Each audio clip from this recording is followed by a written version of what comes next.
우리 다 같이 기도하고 찬송하겠습니다.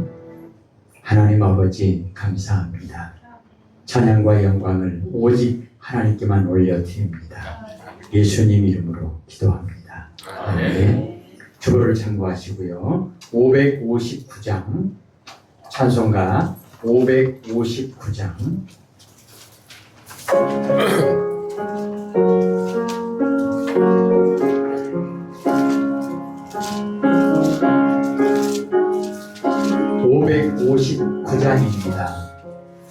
사절의 봄나라 불어있고 하나님 아버지 오셨으니 이들의 반석도 든든하라. 우리 집 즐거운 동산이라. 고마워라 임마누엘 예수만 섬기는 우리 집. 고마워라 임마누엘 복되고 즐거운 하루하루. 어버이 우리를 보이시고 동기를 사랑에 뭉쳐있고 비들과 서름도 같이 하니 한간에 졸아도 전국이라. 고마워라 임마누엘 예수만 섬기는 우리 집. 고마워라 임마누엘 복되고 즐거운 하루하루. 아침과 저녁에 수고하여 다같이 일하는 온 식구가 한상에 둘러서 먹고 마셔. 여기가 우리의 낙원이라. 고마워라 임마누엘 예수만 섬기는 우리 집. 고마워라 임마누엘 복되고 즐거운 하루하루. 아멘. 우리 시간 기도할 때요, 하나님 지난 일주일 동안도 이 나라 이 민족을 지켜주시고 교회와 가정을 지켜주시고 우리의 몸과 마음과 우리의 생각을 지켜주셔서 감사합니다. 기도하십시다.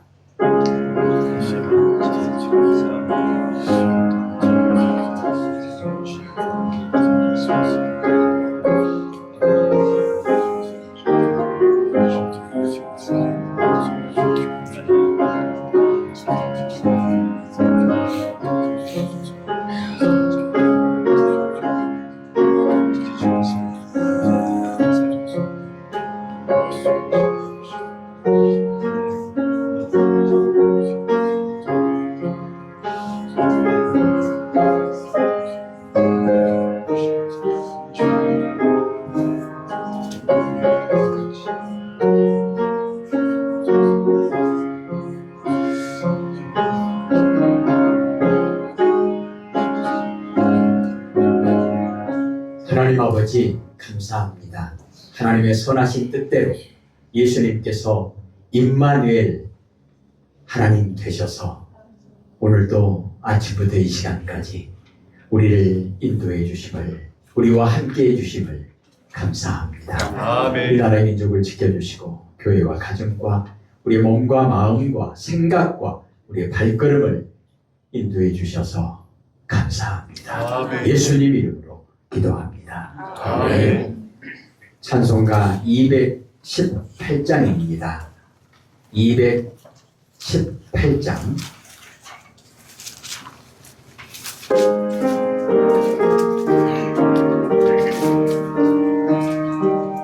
내 맘과 정성을 다하여서 전도의 하나님을 사랑하라.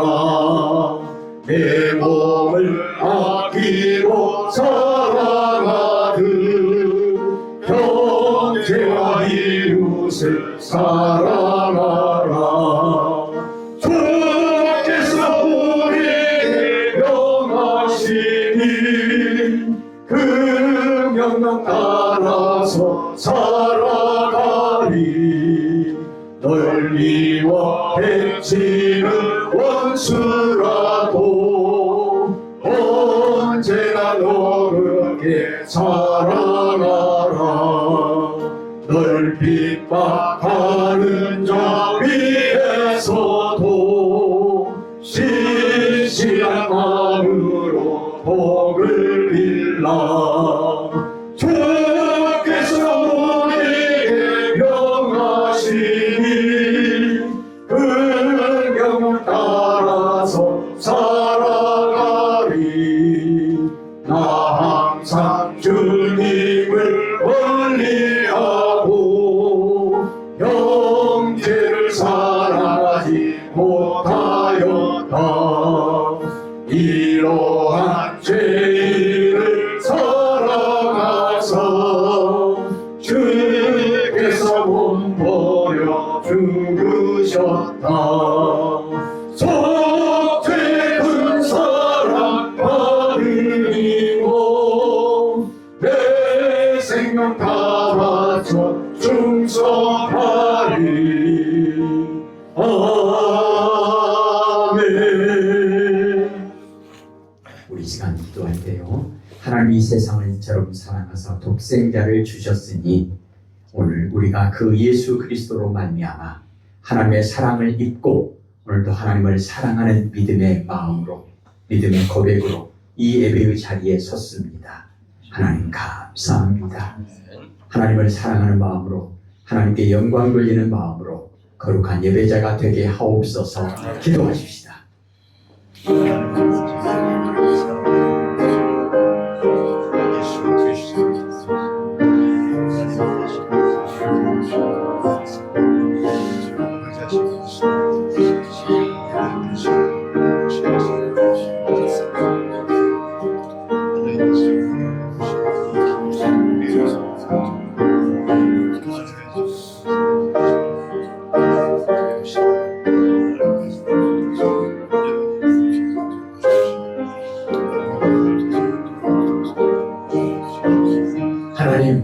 하나님의 사랑으로 이 나라 이 민족이, 교회가, 오늘 우리가 이 자리에 있습니다.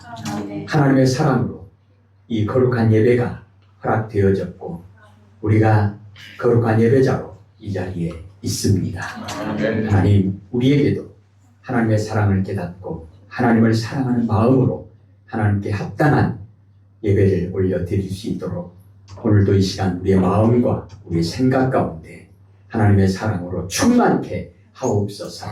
하나님을 사랑하는 마음으로 충만케 하옵소서. 하나님을 사랑하는 마음으로 하나님께 합당한 예배를 올려드릴 수 있도록 하나님 도와주시옵소서. 예수님 이름으로 기도합니다. 아멘. 찬송가 217장입니다.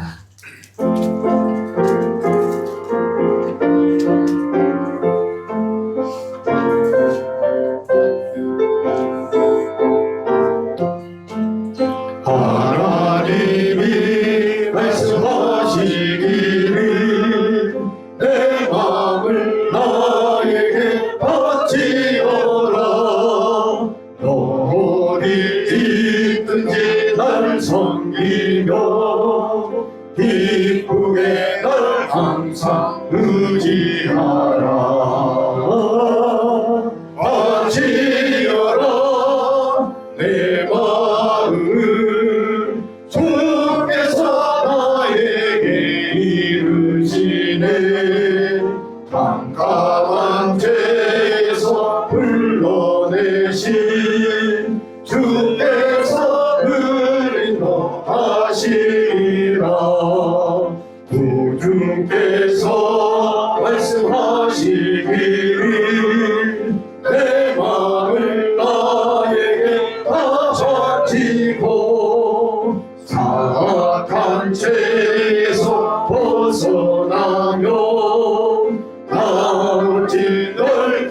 구원하겠느냐.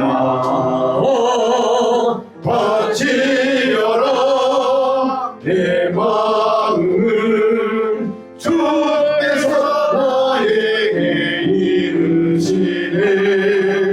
깜깜한 죄에서 불러내신 주께서 늘 인도하시리라. 성령께서 말씀하시기를 가진 바 모든 것 다 맡기고 내 맘도 기쁘게 바치어라. 풍성한 은혜를 더하리라. 바치어라 내 마음을 주께서 나에게 이르시네. 깜깜한 죄에서 불러내신 주께서 늘 인도하시리라. 아멘. 이 시간 오직 하나님께만 영광 돌리는 거룩한 예배가 되게 하옵소서. 기도하십시다.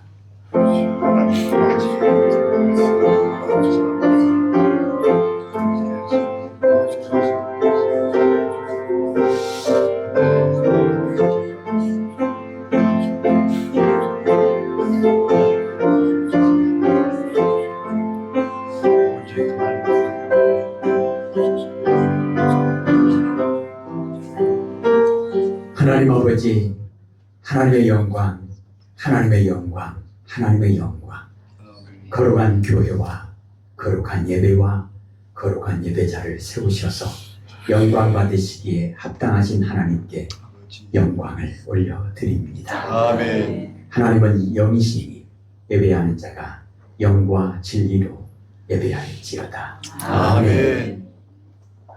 찬송가 사도신경으로 신앙 고백합니다. 나는 전능하신 아버지 하나님 천지의 창조주를 믿습니다. 나는 그의 윤리하신 아들 우리 주 예수 그리스도를 믿습니다. 그는 성령으로 잉태되어 공경녀 마리아에게서 나시고 본디오 빌라도에게 고난을 받아 십자가에 못 박혀 죽으시고 장사된 지 사흘 만에 죽은 자 가운데서 다시 살아나셨으며 하늘에 오르시어 전능하신 아버지 하나님 우편에 앉아 계시다가 거기로부터 살아있는 자와 죽은 자를 심판하러 오십니다. 나는 성령을 믿으며 거룩한 공교회와 성도의 교제와 죄를 용서받는 것과 몸의 부활과 영생을 믿습니다. 아멘. 찬송가 217장 찬송합니다.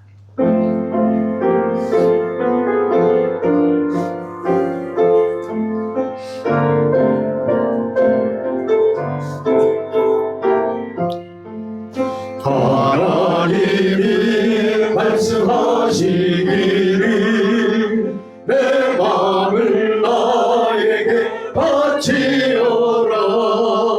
너 어디 있든지 날 섬기며 기쁘게 널 항상 의지하라.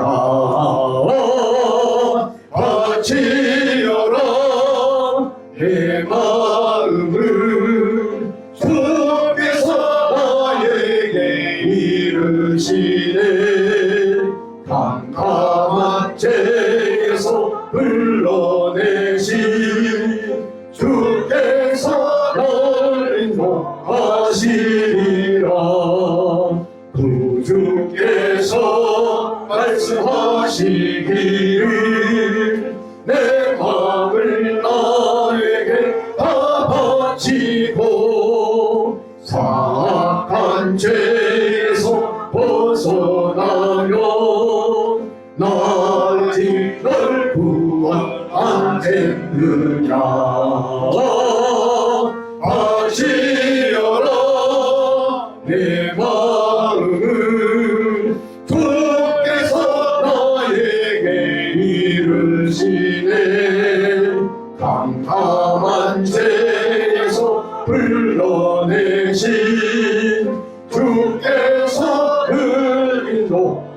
인도하시리라.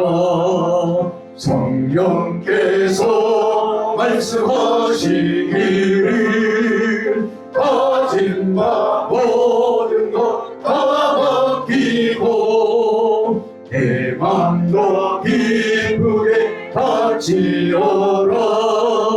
풍성한 은혜를 더하리라. 다 지어라. 내 마음은 주께서 나에게 이르시네. 캄캄한 죄에서 불러내신 주께서 늘 인도하시리라. 아멘. 이 시간 우리의 죄와 허물을 예수님의 십자가 앞에 내려놓고 하나님의 용서를, 하나님의 은혜를 기도하십시다.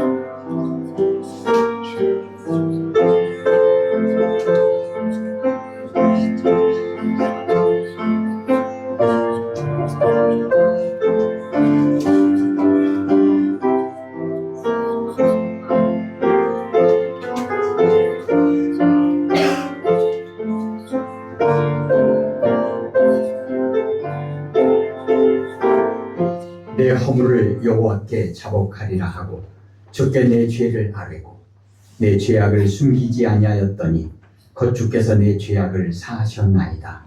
아멘. 하늘에 계신 우리 아버지, 아버지의 이름을 거룩하게 하시며 아버지의 나라가 오게 하시며 아버지의 뜻이 하늘에서와 같이 땅에서도 이루어지게 하소서. 오늘 우리에게 일용할 양식을 주시고 우리가 우리에게 잘못한 사람을 용서하여 준 것 같이 우리 죄를 용서하여 주시고 우리를 시험에 빠지지 않게 하시고 악에서 구하소서. 나라와 권능과 영광이 영원히 아버지의 것입니다. 아멘. 교동문 98번, 특별히 오늘은 어버이 주일에 해당하는 교동문 98번,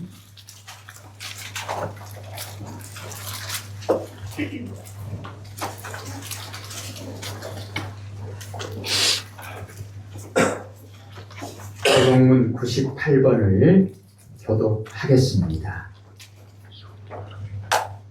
내 부모를 공경하라.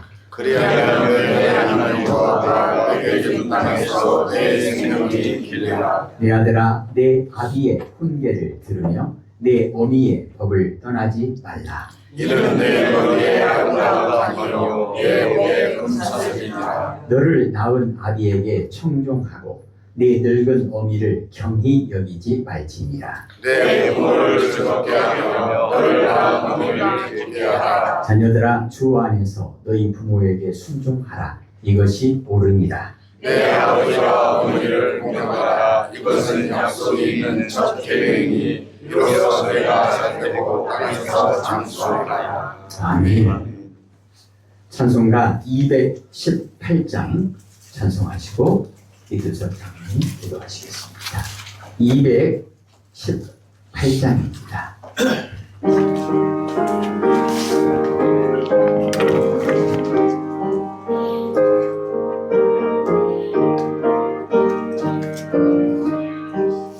내 맘과 정성을 다하여서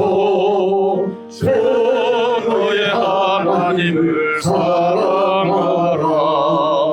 내 몸을 아끼고 사랑하듯 형제와 이웃을 사랑하라.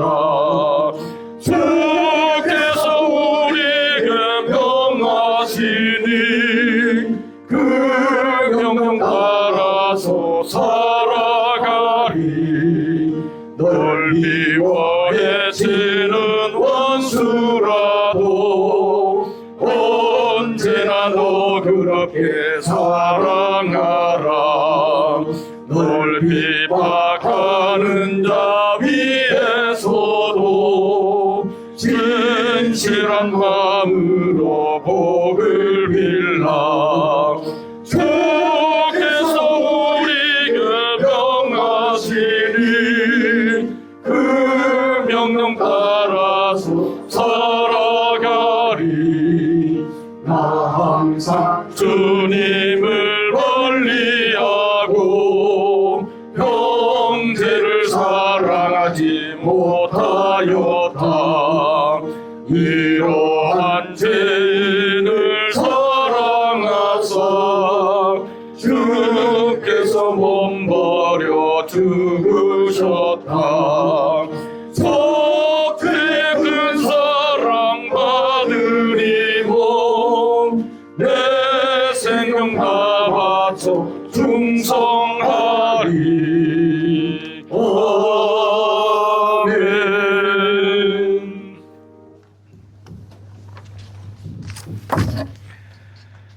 사랑과 은혜가 풍성하신 하나님 아버지, 거룩한 주일을 허락하시고 주님 전에 나와 예배하게 하시니 감사를 드립니다. 지난 한 주간 동안도 우리의 삶을 지켜주시고 인도해 주신 은혜를 이 시간 감사 찬송합니다. 우리의 삶을 돌아볼 때 주님의 뜻대로 살지 못했던 연약함과 죄를 이 시간 고백합니다. 생각과 말과 행동으로 지은 모든 죄를 용서하여 주시옵소서. 십자가의 은혜로 우리를 새롭게 하시고 정결한 마음과 바른 영을 허락하여 주시옵소서. 하나님, 이 시간 드리는 예배를 기쁘게 받아 주시옵소서. 우리의 찬양과 기도가 형식이 아닌 진심이 되게 하시고 성령님께서 이 예배 가운데 충만히 임재하여 주시옵소서. 교회를 위해 기도합니다. 우리 교회가 말씀 위에 굳게 서게 하시고 서로 사랑하며 섬기는 공동체가 되게 하여 주시옵소서. 맡겨진 사명을 잘 감당하여 세상의 빛과 소금의 역할을 잘 감당하게 하옵소서. 병상에 있는 성도들과 연약한 이들을 기억하여 주시옵소서. 주님의 은혜로, 주님의 치유의 손길로 함께 하시고 낙심하지 않도록 위로와 소망을 허락하여 주시옵소서. 오늘 선포되는 말씀 가운데 능력을 더하여 주시고 말씀을 전하시는 목사님께 성령의 충만함을 허락하셔서 듣는 우리 모두가 말씀으로 새 힘을 얻게 하여 주시옵소서. 모든 영광을 하나님께 올려드리며 우리의 구주 예수 그리스도 이름으로 기도드리옵나이다. 아멘.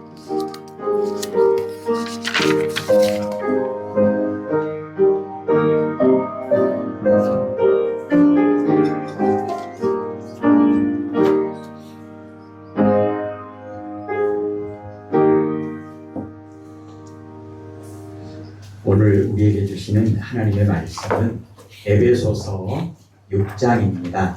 신약성경 315페이지, 316페이지 그 부분에 에베소서 6장,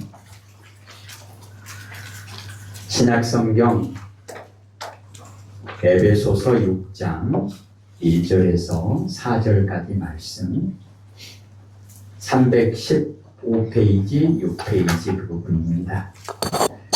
오늘은 길지 않은 말씀이고 중요한 말씀 같이 함께 읽겠습니다. 1절부터 4절까지 읽겠습니다. 자녀들아, 주 안에서 너희 부모에게 순종하라. 이것이 옳으니라. 내 아버지와 어머니를 공경하라. 이것은 약속이 있는 첫 계명이니 이로써 너희가 잘되고 땅에서 장수하리라. 또 아니라 너희 자녀를 노엽게 하지 말고 오직 주의 교훈과 훈계로 양육하라. 아멘. 제목을 한번 읽어볼까요? 주 안에서 순종하고 교훈합시다. 아멘.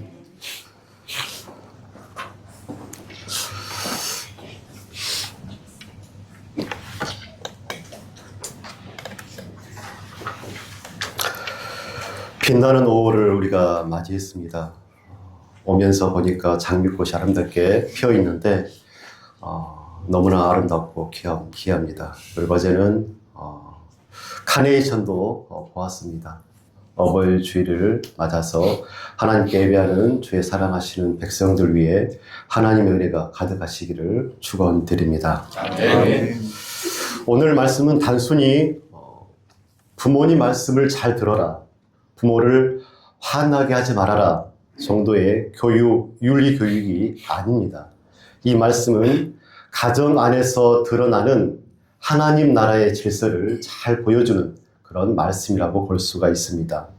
오늘 말씀은 자녀에게 순종을 이야기하고 또 부모에게는 자녀들을 잘 양육하라라고 말씀하시죠. 그런데 자세히 보면 그 중심에 주라는 그런 단어가 있습니다. 주 안에서. 주라는 단어가 그 중심에 있죠. 주 안에서 순종하라. 주의 교훈과 훈계로 양육하라. 무엇으로 양육하라고요? 주의 교훈과 훈계로 자녀들을 잘 양육해라 라고 오늘 우리에게 말씀합니다. 즉, 이 말씀은 가정의 중심이 하나님이어야 함을 거듭 말씀하고 있습니다. 자녀들아, 주 안에서 너희 부모에게 순종하라. 이것이 옳으니라. 자녀들은 왜 부모에게 순종해야 합니까? 부모에게 순종함이 옳기 때문에 그렇습니다, 여러분. 부모에 대한 순종이 왜 옳습니까? 부모 순종이 하나님이 세우신 질서이기 때문에 그렇습니다. 아이는 스스로 존재하게 된 사람이 아니죠. 부모를 통해서 생명을 받았습니다. 그래서 부모 공경은 단순한 애절이 아니라 하나님이 세우신 창조 질서를 인정하는 것이 부모를 공경하는 것이고 부모에게 순종하는 것입니다. 오늘 시대는, 오늘을 살아가는 우리들은 내 마음이 기준이죠. 왜 꼭 순종해야 될까? 내가 싫은데 왜 그것을 해야 되지? 그렇게 생각할 때가 많이 있죠. 그러나 성경은 오늘 우리에게 말씀합니다. 옳기 때문에 순종해야 한다. 순종은 감정 이전의 문제입니다. 하나님의 질서를 인정하는 믿음의 행동이 바로 순종이라는 것을 우리가 기억했으면 좋겠습니다. 성경에 보면 많은 인물들이 나오죠. 순종하지 않았던 인물들이 여럿 있겠지만 특별히 엘리의 두 아들 홈리와 비느하스를 우리가 잘 알고 있을 것입니다. 홈리와 비느하스가 누구죠? 그들은 단순히 평범한 사람들이 아닙니다. 제사장 가문에서 태어났고 제사장이었습니다. 그래서 제사장 직분을 가지고 성막에서 일을 했던 사람들이 홈리와 비느하스이지요. 겉으로 보면 이들은 누구보다도 하나님과 가까이 있는 사람들처럼 보이지만 그러나 성경은 그들을 향한 아주 무서운 표현을 그들에게 하고 있죠. 사무엘상 2장 12절 말씀에는 엘리의 아들들은 행실이 나빠 여호와를 알지 못하였다라고 말씀합니다. 단순히 조금 부족했다고 말하는 것이 아니라 하나님을 섬기는 그 일이, 그 행실이 나빴고 그리고 여호와 하나님을 경외하지 않았다라고 무섭게 표현하고 있습니다. 그들이 어떻게 하나님을 제사하는 그 제사를 어떻게 대우게 했습니까? 자기 욕심을 채우는 수단으로 삼았습니다. 하나님께 예배하는 것, 하나님께 제사하는 것을 자기 욕심을 채우는 수단으로 그들이 사용했습니다. 백성들이 하나님께 예물을 드리죠. 그러면 그 예물을 하나님께 바치기 전에 좋은 고기를 이들이 먼저 가져가 버렸습니다. 심지어 성막의 수종들은 여인들과 음행을 저지르는 아주 악행을 저질렀던 이들이 바로 홈리와 비느하스입니다. 거룩해야 될 그 장소가 탐욕과 정욕의 장소가 되어버렸죠. 엘리가 이것을 몰랐을까요? 알았죠. 그래서 아버지 엘리가 그들을 책망했습니다. 사무엘상 2장 24절 말씀에 내 아들들아 그리 하지 말아라 라고 아버지 엘리가 분명하게 단호하게 말을 했습니다. 그런데 거기서 끝나지 않죠. 성경은 그들이 아버지의 말을 듣지 않았다라고 기록하고 있습니다. 그렇다면 홈리와 비느하스는 왜 아버지의 말씀에 순종하지 않았을까요? 아버지의 권위를 인정하지 않았기 때문에 그렇습니다. 왜 순종하지 않았다고요? 아버지의 권위를 인정하지 않았기 때문에 홈리와 비느하스가 아버지의 말에 순종하지 않았습니다. 너희들 그렇게 하지 마! 라고 아버지가 단호하고 분명하게 말했겠죠. 그들의 행실이 악했기 때문에 그들의 믿음이 하나님을 경외하지 않는 믿음이었기 때문에 들리는 말이 많았기 때문에 단호하게 말했을 것입니다. 너희들 그리하지 말아라. 그런데 그 말 듣지 않았습니다. 왜 그렇습니까? 아버지의 권위를 인정하지 않았기 때문에 그렇습니다. 만약에 아버지의 권위가 왕 같은 그런 권세를 가졌다고 한다면, 그래서 죽이기도 하고 살리기도 하는 그런 권세를 아버지가 가졌다고 한다면, 그래서 무에서 유를 창조하는 권위와 권세를 아버지가 가지고 있었다고 한다면 그들이 순종하지 않았을까요? 순종했겠죠. 더 나아가 그들은 단순히 아버지의 말을 순종하지 않은 것이 아니라 더 나아가서 하나님이 세우신 권위를 거절한 행위였습니다. 순종하지 않는 마음의 뿌리, 결국 하나님을 가볍게 여기는 마음에 있기 때문에 그렇습니다. 결국 어떻게 됐습니까? 이스라엘은 블레셋과의 전투에서 패배하였고 홈리와 비느하스는 하루에 함께 죽었습니다. 그리고 더 충격적인 것은 하나님의 임재의 상징인 언약궤를 빼앗겨 버리고, 그리고 엘리는 의자에서 넘어져 죽게 되어집니다. 순종이 무너지면 단지 말 안 듣는 아이의 수준에서 끝나는 것이 아니고 가정의 질서가 무너지고 신앙이 무너지고 결국 삶 전체가 흔들릴 수밖에 없음을 우리가 꼭 기억했으면 좋겠습니다. 하지만 순종은 어렵습니다. 여러분, 순종하기가 쉽습니까? 어렵지요. 왜 그렇습니까? 인간의 본능적으로 자기의 뜻대로 하고 싶어 하기 때문에 순종이 어렵습니다. 인간은 원래 순종하기 싫어합니다. 이것은 비단 아이들의 문제만이 아니고 모든 인간의 문제라고 볼 수가 있죠. 아담과 하와도 하나님의 말씀에 순종하기보다는 자기 판단을 앞세웠습니다.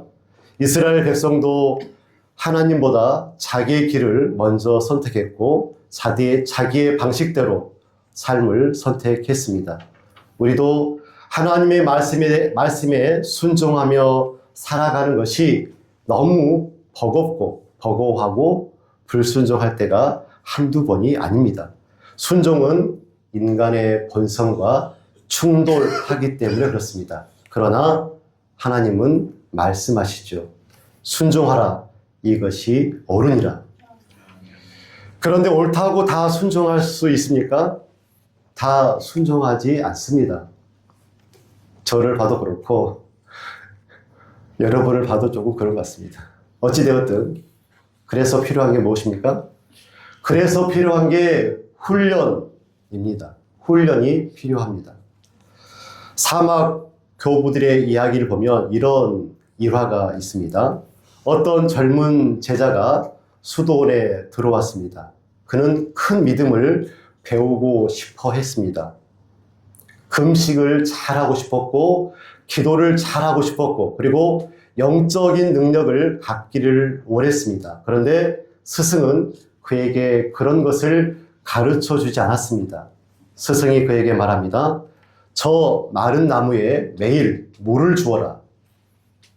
문제는 그 나무가 이미 죽은 나무라는 것이죠.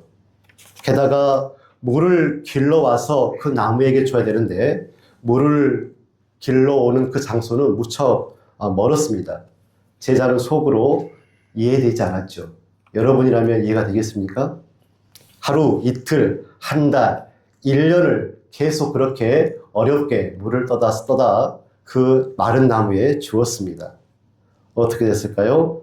전해지는 이야기로는 어느 날 그 나무에 싹이 났다고 이야기합니다. 스승이 제자에게 그렇게 말을 합니다.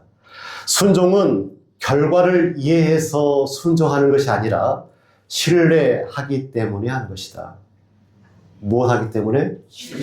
신뢰하기 때문에 순종하는 것이다 라고 말을 합니다. 그 순종 훈련을 계속 그 제자에게 시켰겠죠. 믿음을 가지고 순종해야 합니다. 예수님은 아버지신 하나님의 말씀에 끝까지 순종하셨습니다. 빌립보서 2장 8절 말씀에 죽기까지 복종하셨으니 곧 십자가에 죽으심이라. 예수님의 그 순종이 쉬웠을까요? 아닙니다. 십자가라는 순종을 위해서 겟세마네 동산에서 땀방울이 핏방울이 되기까지 기도하셨습니다. 아버지여, 할만하시거든 이 잔을 내게서 지나가게 하옵소서. 하지만 마지막에 이렇게 고백합니다. 이렇게 기도하죠. 내 뜻대로 마옵시고 아버지의 뜻대로 하여 주옵소서라고 말씀합니다. 이것이 순종이죠. 내 뜻보다 하나님의 뜻을 더 높이는 것, 이것이 순종이고 순종 훈련입니다. 이 훈련이 우리에게 무엇보다도 필요한 시기라고 생각이 되어집니다. 이제 우리는 순종과 공경에 대한 하나님의 약속을 기억했으면 좋겠습니다. 2절과 3절 말씀을 함께 보겠습니다. 2절과 3절 말씀입니다. 시작. 내 아버지와 어머니를 공경하라. 이것은 약속이 있는 첫 계명이니 이로써 내가 잘되고 땅에서 장수하리라. 아멘. 부모에게 순종하고 공경하면 잘 될 거라 말씀합니다. 잘 된다는 의미는 좋게 됨, 형통과 평안을 의미합니다. 순종을 통하여서 하나님의 질서 안에서 삶이 세워지니까 좋게 되고 형통과 평안이 임하는 것입니다. 이 말씀 무척 중요한 말씀입니다. 순종을 통하여서 하나님의 질서 안에 우리의 삶이 세워지면 그렇게 훈련하고 그렇게 우리의 믿음과 삶이 진행되어지면 반드시 좋게 되어지고 형통과 평안이 임할 것이다 라는 것이 성경의 가르침이죠. 어른들은 자주 말합니다. 세월을 아껴라. 시간이 쏜살같이 지나간다. 정직하게 살아야 된다. 좌로나 우로나 치우침 없이 말씀 위에 서서 굳건히 살아가라. 그렇게 아이들에게 말을 합니다. 이 말씀에 순종을 하면 좋게 되겠죠. 적어도 이런 말은 하지 않을 것 같습니다. 학교 다닐 때 아버지가 공부하라고 할 때 열심히 공부했으면 이런 고생은 하지 않고 살 것인데 혹시 이런 말 해본 적 있습니까? 저는 주위에서 알바로 현장에서 일을 하면 간혹 너무나 힘들면 그런 말을 하기도 합니다. 그때 정직하게 살아라라고 하신 그 말씀을 듣고 바른 선택, 정직한 선택을 했으면 늦더라도 제대로 된 인생을 살았을 텐데 이런 후회는 하지 않고 살겠지요. 나오미가 모압에서 남편과 두 아들을 잃고 베들레헴으로 돌아갈 때 며느리들에게 말을 하죠. 너희들 각자 고향으로 돌아가라. 오르바는 돌아갔고 룻은 떠나지 않았습니다. 어머니의 백성이 나의 백성이 될 것입니다. 어머니의 하나님이 나의 하나님이 될 것입니다. 라고 떠나지 않았습니다. 어찌 보면 룻의 입장에서 그렇게 시어머니가 말해주면 떠나기가 더 쉬워질 텐데 떠나지 않았습니다. 현실적으로 편한 길을 택하지 않았죠. 룻은 자기 계산보다 공경과 신실함을 선택했던 여인이 바로 룻입니다. 이 선택을 우리는 어떻게 정의할 수 있겠습니까? 이 룻의 선택은 하나님 안으로 그리고 하나님 말씀으로 하나님의 질서 안으로 들어감이라고 우리가 정의를 할 수 있겠습니다. 그리고 하나님은 그 길을 통하여서 룻에게 축복하셨습니다. 보아스를 만나게 하셨고 결국 다윗 왕과 예수님의 계보 안에 이름이 적혀지는 놀라운 축복을 그녀에게 하신 것을 우리가 잘 알고 있습니다. 여러분 10계명 중에서 제5계명을 잘 아시죠? 제5계명 무엇입니까? 내 부모를 공경해라. 너무나 중요한 말씀이죠. 그 뒤에 있는 말씀 기억하십니까? 이로써 내가 잘되고 내 하나님 여호와가 내게 준 땅에서 내 생명이 길리라 라고 말씀하셨습니다. 하나님은 분명하게 말씀하셨고 그 약속을 분명하게 이루실 줄로 믿습니다. 아멘. 사랑하는 성도 여러분, 여러분들이 잘 됐으면 좋겠습니다. 아멘. 잘 되고 평안하고 형통했으면 좋겠습니다. 여러분의 삶이 하나님의 보호와 평안 가운데 머물기를 원합니다. 아멘. 부모에게 순종하고 하늘 아버지에게 순종하시기를 바랍니다. 아멘. 이제 하나님은 부모에게 말씀합니다. 부모에게 뭐라고 말씀하십니까? 4절 말씀을 같이 읽겠습니다. 시작. 또 아비들아 너희 자녀를 노엽게 하지 말고 오직 주의 교훈과 훈계로 양육하라. 아멘. 여러분 4절 말씀을 한 번 더 찬찬히 한번 보십시오. 어떻게 살아야 될지 방향이 잡히십니까? 또 아비들아, 또 어미들아, 또 부모들아 너희 자녀를 노엽게 하지 말고 오직 주의 교훈과 훈계로 양육하라 말씀합니다. 여러분 인간은 왜 노여워할까요? 가인을 한번 보십시오. 가인은 왜 아벨을 죽였을까? 왜 분노하고 노해서 동생, 사랑하는 아들, 가족 아벨을 죽였을까?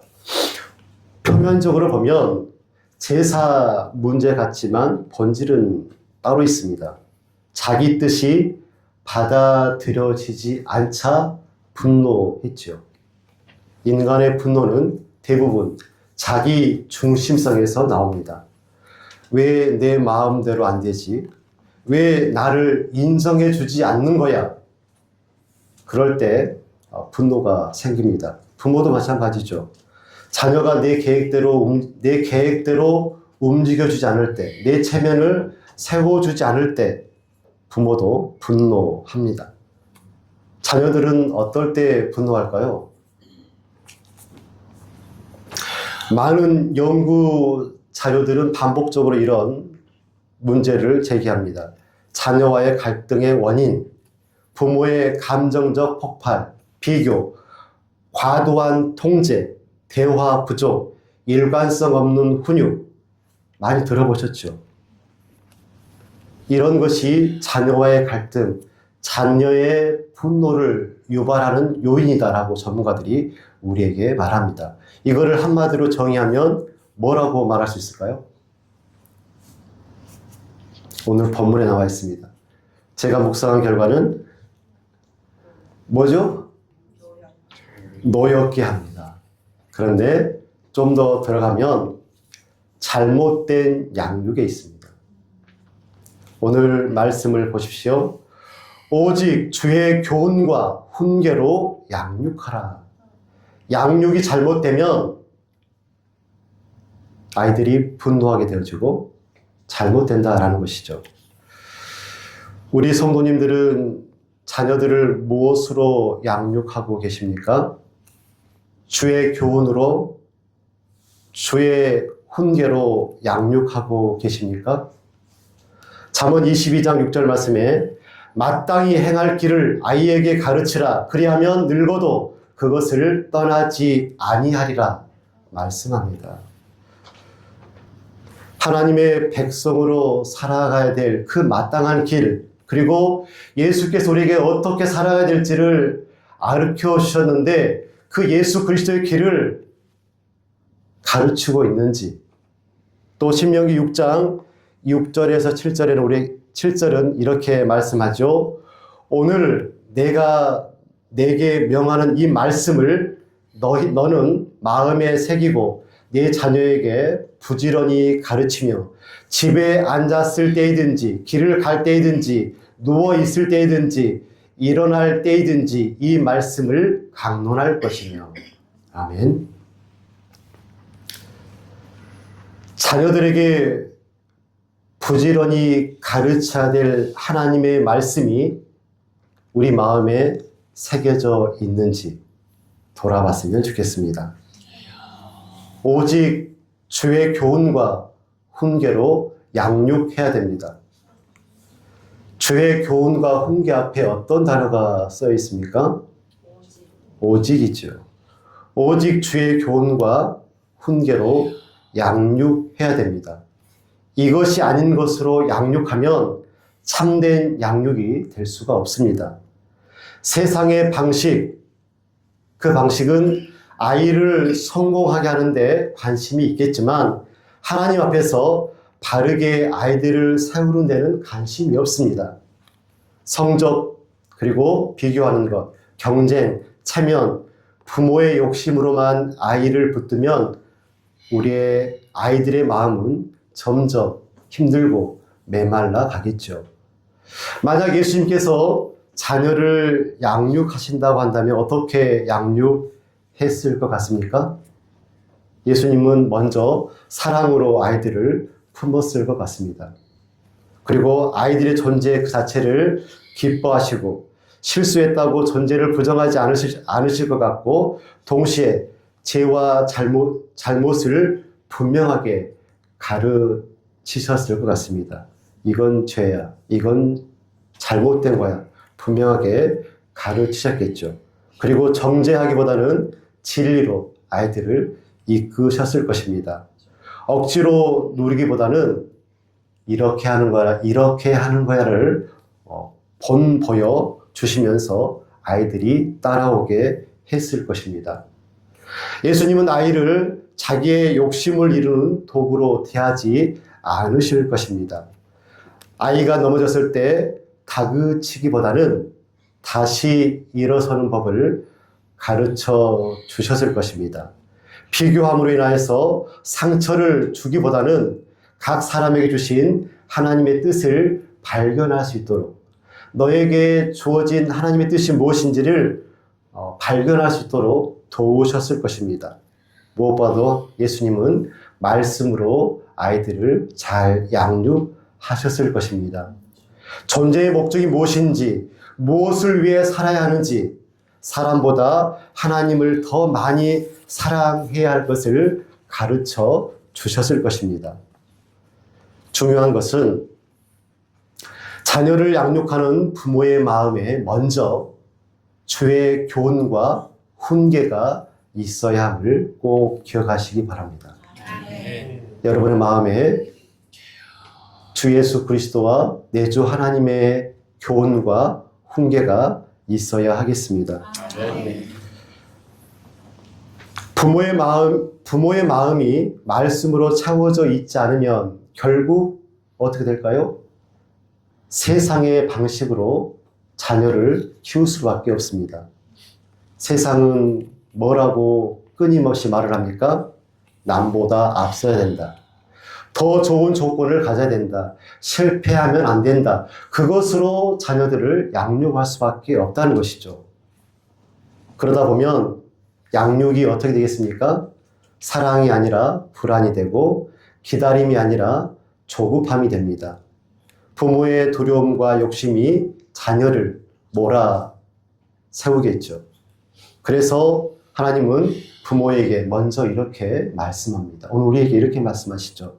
오직 주의 교훈과 훈계로 자녀를 양육하라. 즉 자녀보다 먼저 부모가 하나님의 말씀 앞에 서야 됩니다. 부모의 마음이 하나님으로 채워져야지만이 우리 심령이 하나님으로 채워지고 하나님의 말씀으로 채워지면 자녀를 하나님의 시선으로 볼 수 있을 것입니다. 더 나아가 주의 교훈과 훈계를 품는다는 것은 단순히 성경 지식을 가르치라는 그런 의미가 아니고 하나님을 믿는 믿음으로 자녀를 바라봐야 된다는 그런 뜻입니다. 예수님께서 뭐라고 말씀하셨습니까? 공중에 나는 새를 보아라. 그 새를 하나님께서 먹이시고 들의 백합알을 보아라. 그 백합알을 하나님께서 입히신다라고 말씀하셨죠. 작은 새도 먹이시고 들풀도 하나님께서 입히십니다.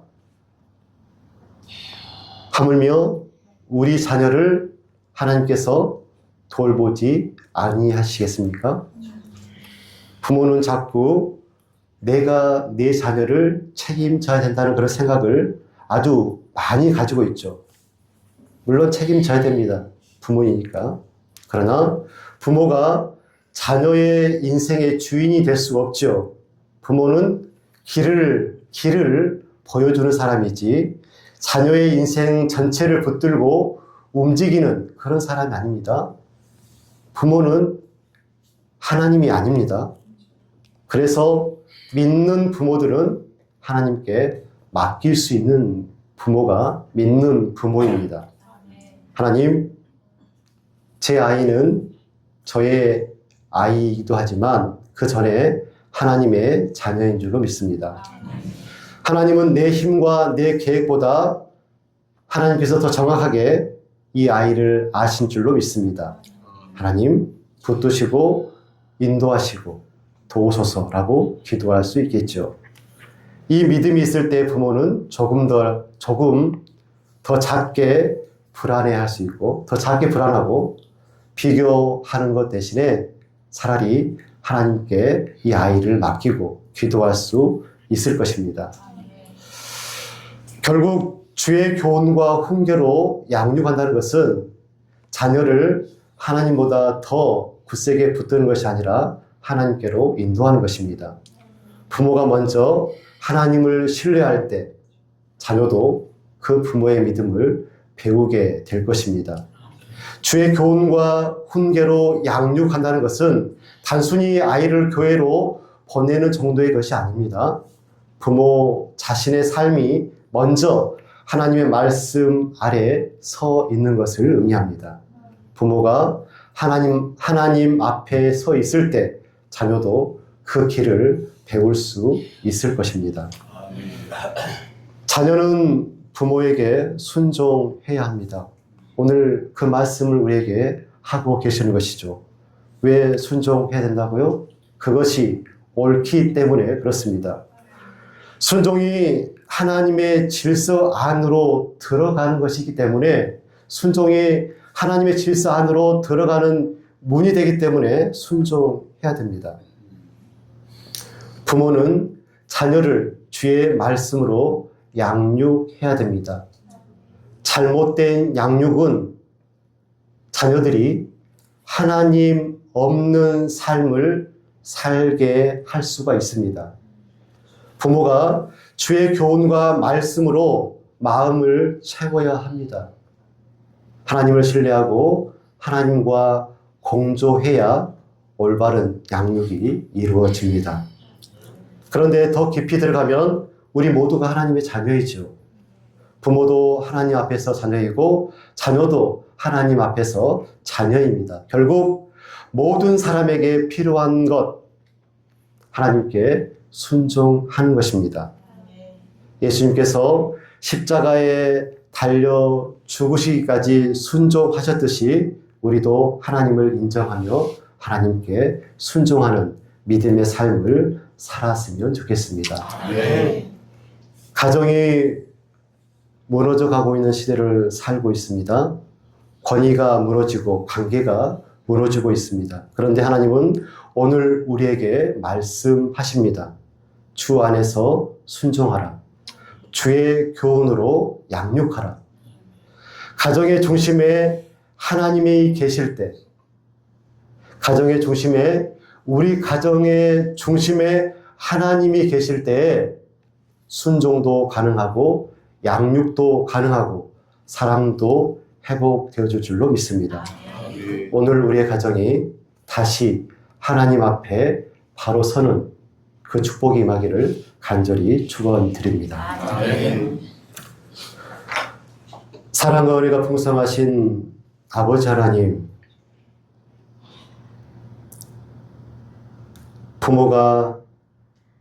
자녀가 부모에게 순종하는 것이 옳음을 우리에게 오늘 말씀하여 주시니 감사합니다. 하늘 아버지에게 그리고 오늘 우리의 부모에게 순종하며 공경하며 나아갈 수 있도록, 그래서 주님이 주시는 약속하신 그 축복을 받아 누릴 수 있도록 은혜를 더하여 주시옵소서. 오직 너희는 주의 교훈과 훈계로 양육하라는 그 말씀을 오늘 우리 가슴 속에 새기게 하여 주시고, 주의 말씀으로, 주의 사랑으로 우리의 자녀들을 잘 양육할 수 있도록 하나님 도와주시옵소서. 세상 것으로 양육할 것이 아니라 오직 주의 교훈과 훈계로 양육할 수 있는 믿음의 부모들이 다 되는 축복을 우리에게 허락하여 주시옵소서. 예수님의 이름으로 기도드리옵나이다. 아멘.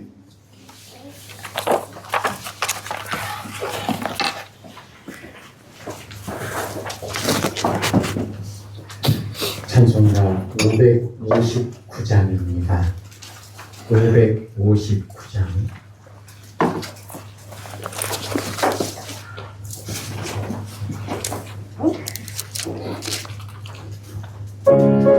559장.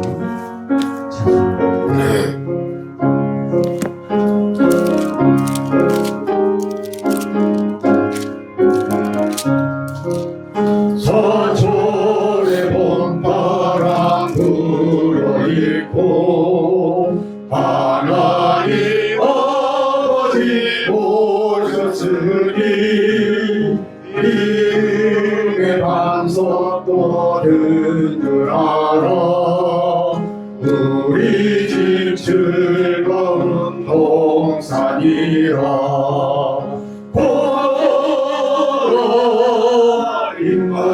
임마누엘 예수만 섬기는 우리 집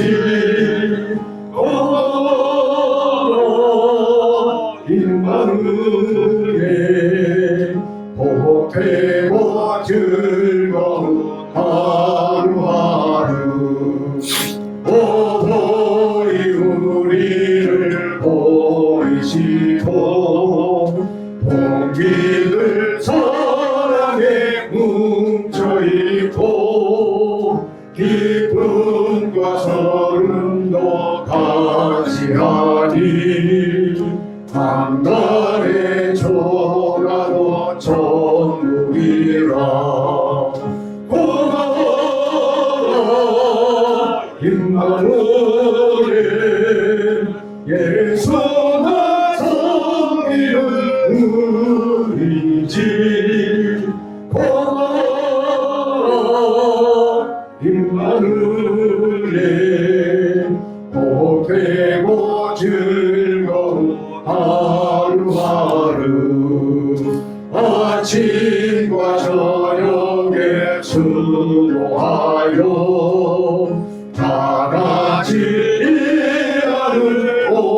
식구가 안상에 둘러서 먹고 마셔 여기가 우리의 낙원이라 어린 나무에 예수만 섬기는 우리 집 어린 나무에 곱되고 즐거운 하루하루.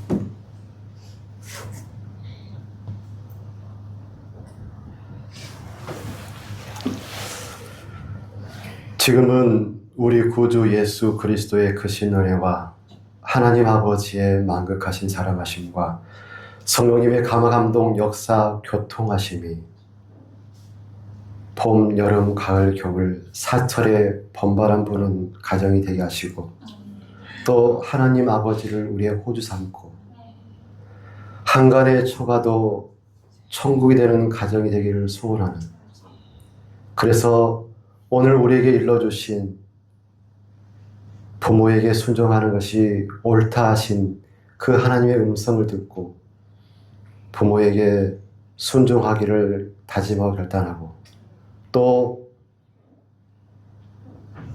주의 교훈과 훈계로만, 오직 주의 교훈과 훈계로만 자녀들을 양육하여 하나님 원하시는 귀하고 복된 사랑의 가정을 이루고 또 훈육받은 사랑하시는 자녀들이 주의 일을 완수하고 하나님 나라를 이루어가기를 원하는 부모의 그 심정을 이해하며 결단하는 믿음으로 살기를 소원하는 주의 사랑하시는 자녀들을 위해 지금부터 영원까지 함께 하옵시기를 간절히 축원드리옵나이다. 아멘.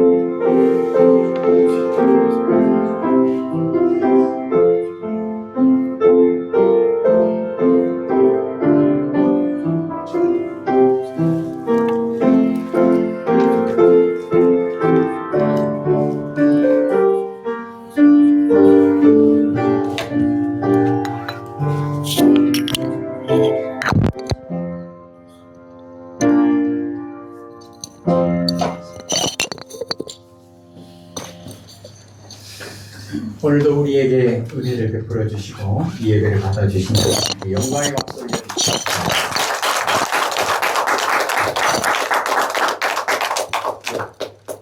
이 시간 1월부터 4월까지 교회 자리 보고 하겠습니다.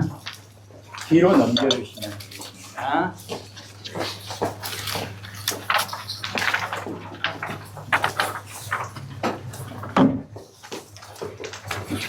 작년까지는 6개월에 한 번씩 보고 드렸는데 올해부터 4개월에 한 번씩 보고 드리도록 그렇게 하려고 합니다. 우리 기도하고 김영선 집사님 나오셔서 재정부 보고해 드리겠습니다. 기도하겠습니다. 하나님 아버지, 오직 주의 교훈과 훈계로 양육하라 하신 하나님의 말씀을 가정 안에서도 교회 안에서도 우리 모든 삶 가운데서도 하나님 복으로 삼게 하옵소서. 하나님 1월부터 4월까지 오직 하나님의 은혜로 교회 살림살이 할 수 있도록 복을 주셔서 감사합니다. 예수님 이름으로 기도합니다. 아멘.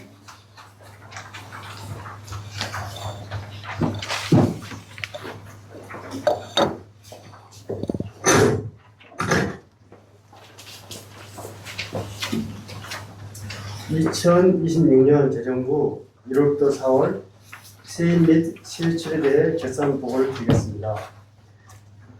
먼저 세입 결산에 대해서 보고하겠습니다. 광역은 주일헌금, 절기헌금, 기타 수입이 있겠습니다. 그래서 1월과 4월 현금 총 수입은 2,920만 7,438원이고 여기에 2025년 2월 금을 합산하면 합산해서 세입 총계는 4,217만 5,656원이 되겠습니다. 다음에 세출 계산에 대해서 보고해 드리겠습니다. 세출 항목은 ABB, 성교비, 교육비, 보험사비, 운영관리비, 인건비, 응급비 부분이 되겠습니다. 그래서 세출 총계는 2,756만 3,329원이 되겠습니다. 그래서 4월 30일 재정부 현재 잔액은 세입 총계에서 세출 총계를 뺀 금액인 1,521만 2,327원이 되겠습니다. 그리고 재정부에서는 매월 정기적으로 라오스 송계와 노숙인 식사 송계를 하고 있습니다. 자세한 내용은 프린트물을 참조해 주시기 바랍니다. 이상 재정부 2026년도 1월과 4월 세입 및 세출 결산 보고를 마치겠습니다. 감사합니다.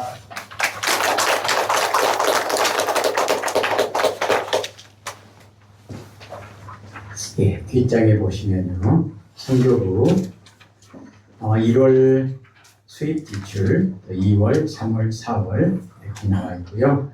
합계는 수입은 1,600만 원 정도 되고요. 지출은 2,300만 원. 작년 2월금 2,800만 원 합해서 4,492만 9,707원. 지출은 2,376만 2,380원입니다. 현재 잔액 2,116만 7,327원입니다. 네, 아시고 계시는 것처럼 우리 김동덕, 안선영 목사님, 장로님, 선교사님 라오스 선교비로 재정 50만 원, 선교비 20만 원에서 70만 원씩 보내고 있고요. 광주 시내 특별히 홈리스들이라든가 이렇게 또 노숙자들 5.18 공원 그 부분에 있는 교회에서 그분들을 모아서 식사 대접을 하는데 교회가 한 주에 5만 원씩 협력하고 있습니다. 위에서 기도해 주시기 바라고요. 그리고 동남아 지역이나 몽골이나 이런 지역에 학생들에게 장학금을 지불하는 이런 내용들, 이것은 정기적으로 매달 나가는 것이어서 기록했고요. 군데군데 그때그때마다 선교하는 그 내용에 있어서는 우리 재정부에서는 올해 1월부터 4월까지 800만 원 그렇게 되어 있고요. 선교비에서는 2,300만 원 그렇게 되어 있습니다. 특별히 선교부 헌금은 따로 관리하고 있는 선교부 헌금은 거기 보시면 교회와 우리 성도님들이 선교헌금으로 해가지고 40만 원, 그리고 나머지는 외부에서 들어오는 선교헌금입니다. 그래서 1,600만 원 정도 됐습니다.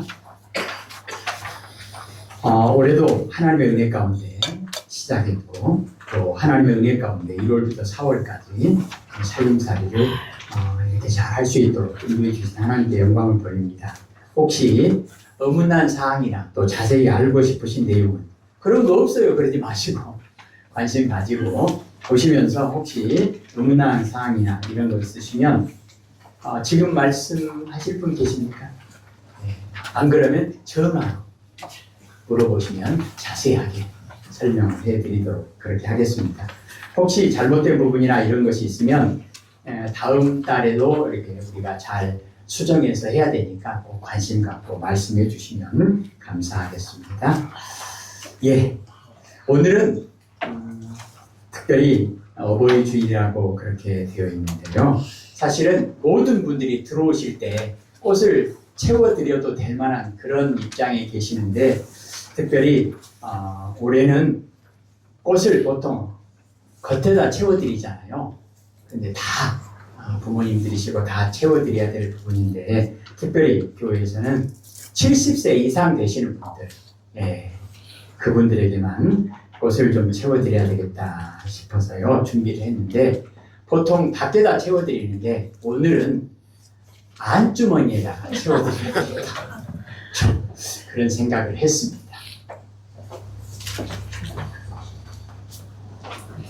예, 꽃은 오늘 하루 차고 시들어버리는 꽃이 아니라 안 시드는 걸로 준비를 했습니다. 예.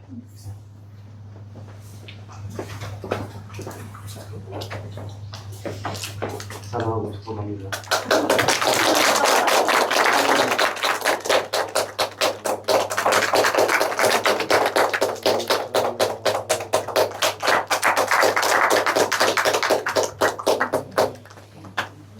사랑합니다.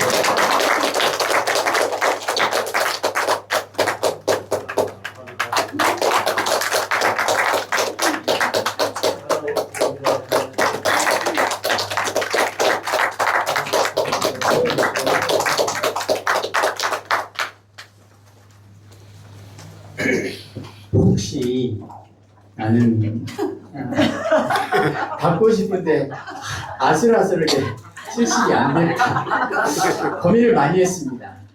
그럼 한 살 밑에까지 할까? 그럼 그 밑에는 또 어떻게 할까요? 그래서 70은 안 되지만 그래도 나도 받고 싶다 그러신 분은 전화로 직접 준비해서 드리도록 하겠습니다.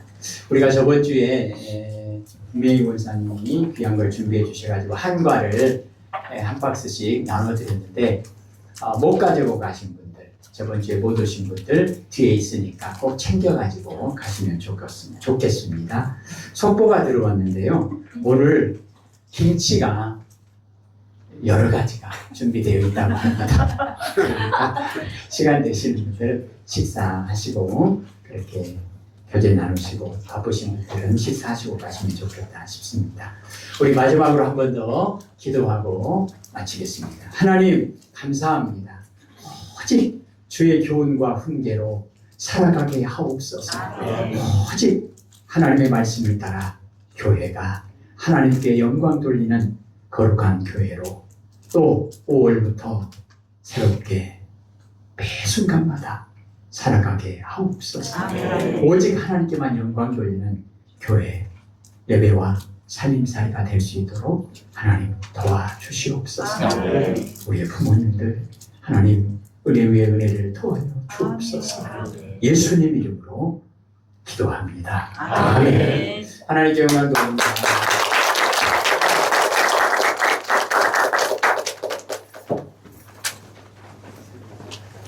예.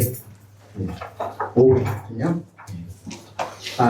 내일부터 새벽 예배는 5시 15분에 그렇게 하도록 하겠습니다. 감사합니다. 감사합니다.